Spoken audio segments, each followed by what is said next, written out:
Dragoknights went quite a long time without getting any updates for the DPS role, and so last patch in the Waking Flame DLC, I finally decided to go ahead and put a build out since it had been quite a while since the last time I covered them. Of course, that means ZOS would turn around the very next patch and give them a ton of DPS buffs, but I'm definitely not complaining. Thank you to Roskag for letting me share a screenshot of his trial dummy parse here. You can see they are up quite a bit in damage over where they were in the previous patch. He got over 115k DPS here. Luckily, these changes didn't really change up too much of the build as a whole, but there are some tweaks and adjustments that are important to know for the update 32. So this video is meant to supplement that original build video, and instead of doing a full complete guide from scratch, I'll just be going over the key changes from the previous build and use that Waking Flame one as the base, and this video you are watching now as an augment to it.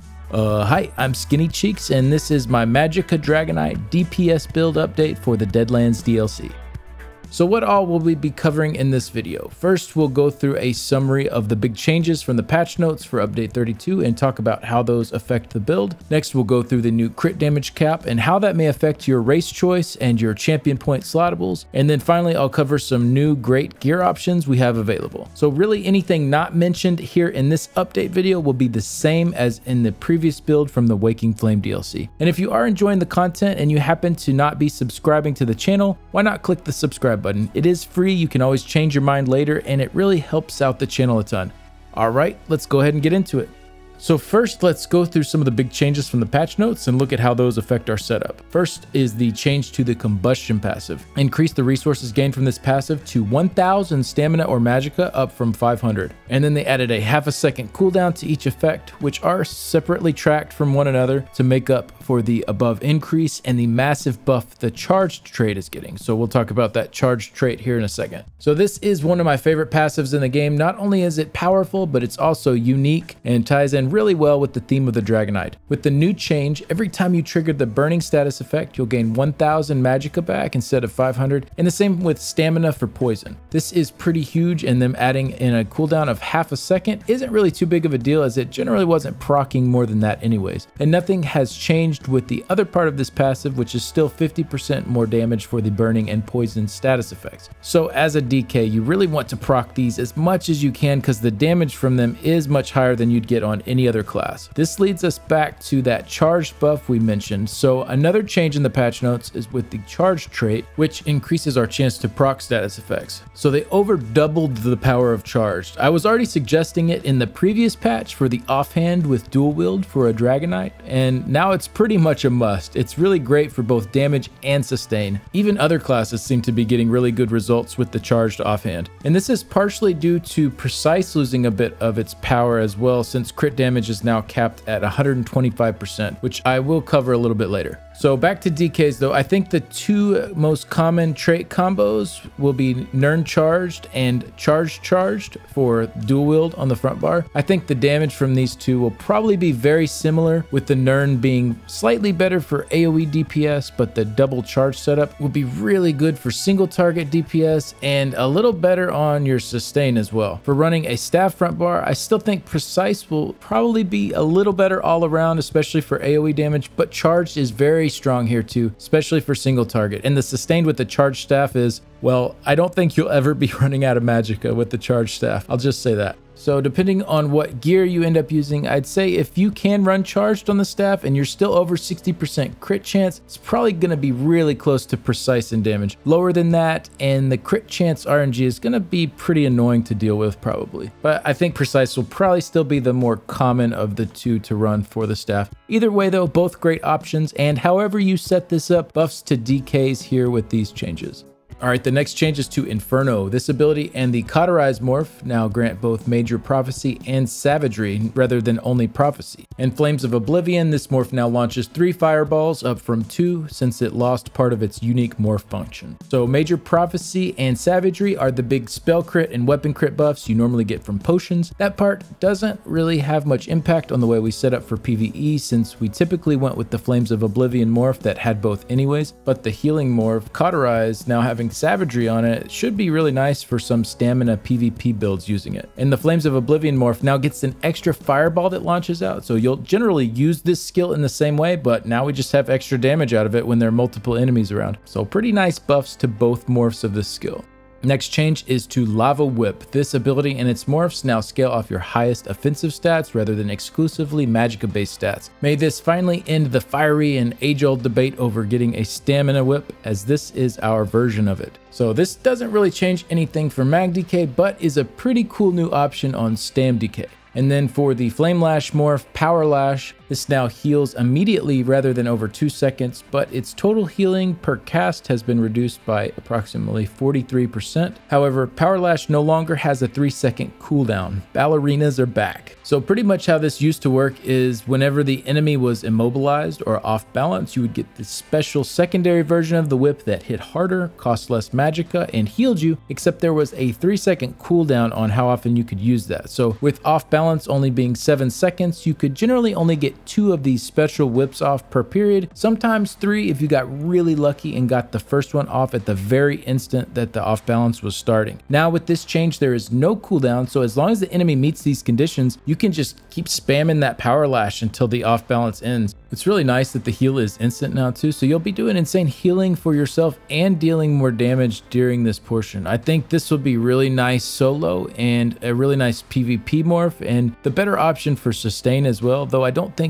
DKs will struggle nearly as much with sustain now. And for group play, I think the other morph might still be a tad bit stronger, but if your group is keeping up off balance on cooldown, this could definitely still be a nice option for you. But for the Molten Whip morph, Seething Fury now lasts 10 seconds per stack, up from 5 seconds, to help it feel way less stressful to use in a rotation and allow for activation of Burst at the perfect moment. Another really amazing change here, so pretty much what this does is give us a lot more leeway to cast our abilities in different ways and not risk losing the Seething Fury buff that used to only be 5 seconds. This not only gives you more weapon and spell damage, but also makes your next whip that you use hit a lot harder. If you watch here in my parse from my last guide, I messed up a bit and I let the buff run out before I used my whip. It sucks when that happens. Every once in a while you cast too many dots and you lose track of it. So instead of having my double damage on that whip cast, it was just the standard version. So that wouldn't have happened with the new way that this is set up, since I would have had that 10-second timer on it before it ran out. So not really much to say. This is a great morph still for group PvE content, and it will hit really hard, and it's now even easier to use. The next change is with the World and Ruin passive. It now increases your damage done with flame and poison attacks by 5%, rather than increasing your damage done with area of effect flame attacks by 6% and reducing the cost of your poison abilities by 25%. So another really nice buff for both Mag and Stam DKs. You do lose 1% on your flame AoE abilities from the previous version, but it's still way more than worth it to gain 5% on all of your flame and poison abilities. The next change is to Ash Cloud. This ability and its morphs now cost 378 magicka every second while active, rather than having a massive upfront cost of 5670, keeping their cost per second relatively the same while removing the penalty of having to recast the ability, aside from losing a global cooldown. And then the Eruption morph. This morph's initial hit damage now has a 10-second cooldown to prevent it from turning into an incredibly low-costing AoE spammable. So one of the best and the worst things about this skill is how long it lasts. It's great when the target is pretty stationary and you're getting your full duration out of it, but as soon as there was a bit of movement and you were having to recast this, it cost so much magicka to recast and it would just wreck your sustain. So now it won't have that upfront cost and you can easily reposition it without the big penalty. It does have that 10-second cooldown now on the initial hit, but ideally you wouldn't be needing to move it that often anyways, otherwise something else is probably up that needs to be adjusted.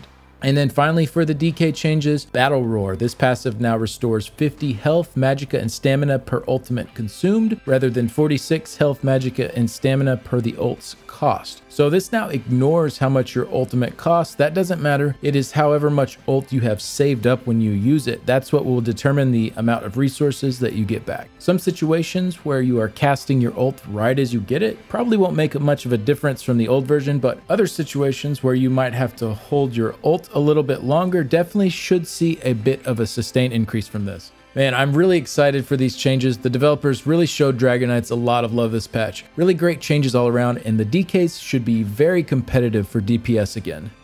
Alright, the next thing I wanted to go over is the new cap on critical damage. They did add a 125% cap to crit damage with update 32. So pretty much this is your base of 50% plus another 75%, however you and your group want to go about getting it. And a lot of people have asked if this is ruining Khajiits since one of their passives is 12% crit damage. The answer is, well, it depends, but most likely not. For anything outside of 12-person trials, it's really unlikely that you'll be at the crit cap anyways, except maybe in some very organized 4-person dungeon teams. So in most situations, you'll be below the cap anyways, especially on a Dragonknight since they don't have any crit damage bonuses in their passives. But let's say you are on a raid team and you're worried about wasting your Khajiit passive. So let's take a look at one scenario. So this would be a possible way to set up to reach the crit damage cap on a non-Khajiit race. We have Minor Force, Major Force, Backstabber, 2 pieces of medium armor, elemental catalyst, and the mythic kilt. If you wanted to stay Khajiit, one thing you could do is just drop your minor force, be that from barbed trap or from a set like Medusa, and just run something else and not worry about it.